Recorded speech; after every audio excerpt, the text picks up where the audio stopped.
Can we just spend a minute talking about vulnerability? So many people hate this term vulnerability, especially in the places of work where we're told, and all the sort of folks like me in the leadership curriculum, that we have to learn to be vulnerable. Who wants to be vulnerable? Who wants to come across as weak?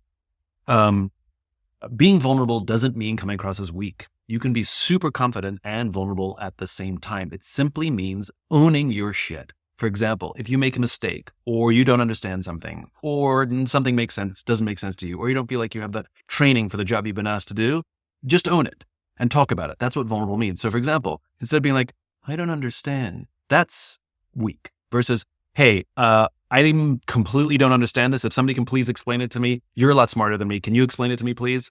You're just simply owning it. Or, oh my God, I completely screwed up. I'm an idiot. Please, can someone help me put this right? You're owning the mistakes. You're owning the fact that you don't understand something, and you're doing it with confidence. Vulnerability doesn't mean you're communicating weakness. It simply just means you take responsibility and own your shit, as opposed to lying, hiding, and faking, and pretending that you know everything and have all the answers. That's what it means. Give it a try. So I learned a little something about feedback. If you are in charge of something, whether you have a position of formal authority or somebody has asked you to run a project or something, as things are going, things sometimes go wrong. And what I've learned is, don't give feedback in the middle. So let's say you're organizing a picnic and somebody put the ketchup and mustard in the wrong place, and you want to teach them a lesson so they don't do it again, right?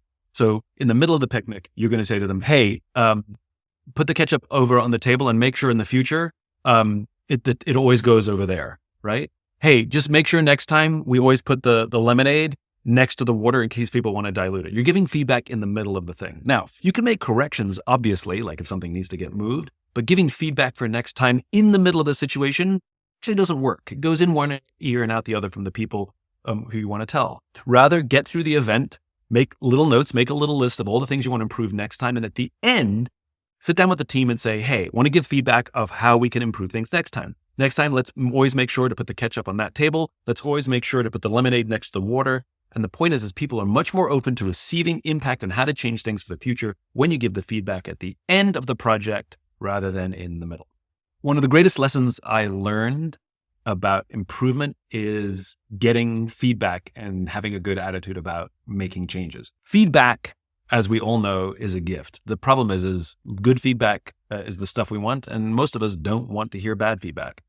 Sometimes if we do good work, if we do work that we think is good, we give it to someone and they don't like it, we take it personally. We identify our value with our work. No, your value has nothing to do with your work. Your value is how you feel about yourself and others feel about you, and your work is your work. And we want to do good work and we want to be valued. They are not intertwined. Your value is not tied to your work, so you have to learn to separate those two. I'll give you a real life example. Early in my career, I was assigned to work on a new business pitch. I worked in a big ad agency, and I was assigned to work with somebody who I'd never worked with before, and he had a reputation of being, let's call him tough. And I had to write a presentation for this pitch. So I went and wrote a PowerPoint presentation, and I brought it to him, and he went through it with a red pen. I mean, like, the amount of changes he made were brutal. And I thought it was pretty good work, but it was brutal. So I went back to my desk and I did it again, gave it to him. And he went through it again, brutal, right? And I sort of took it, went back to my desk, went through it again. By about the fourth time, he's still going through it, fewer red pens, he's still going through it, but I was sort of weirdly having fun. I said, come on, it's not as bad as you're making it out to be, but I had a sense of humor about it. 7 rounds until I finally got it right. And I celebrated when I got it right. But the point is, I never confused that he didn't like my first few rounds with my value, right? I believed that I was capable. I just believed I wasn't good at what I was doing. And I was learning. I was learning how to write a pitch.